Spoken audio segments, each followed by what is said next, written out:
నేనే శివాజీ మహారాజ్. నా సామ్రాజ్యాన్ని బలంగా నడిపేందుకు 8 మంది మంత్రులతో అష్టప్రధాన్ వ్యవస్థను ఏర్పాటు చేశాను. నేనే పేష్వా, అష్టప్రధానంలో ప్రధానమంత్రి. రాజ్య ఆర్థికాలు, పాలన రెండింటినీ సమర్థంగా నడిపించిన నా నిర్ణయాలే సామ్రాజ్యానికి బలం. నేనే మజుందార్. ఆదాయ వ్యయాలను ఖచ్చితంగా నియంత్రించి రాజ్య ఖజానాను బలంగా నిలిపాను.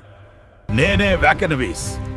గూఢచారి వ్యవస్థ, తపాలా సేవల ద్వారా రాజ్యానికి ముందస్తు సమాచారం అందించాను. నేనే సరాయ్ నౌబత్ ఖురాన్. సైనిక వ్యవస్థను క్రమశిక్షణతో నిర్మించి శివాజీ సేనకు అజేయ శక్తినిచ్చాను. నేను సచివ్. నేను రాజ్య వ్యవహారాలను సమర్థవంతంగా నిర్వహించాను మరియు పరిపాలనకు స్పష్టతను తెచ్చాను.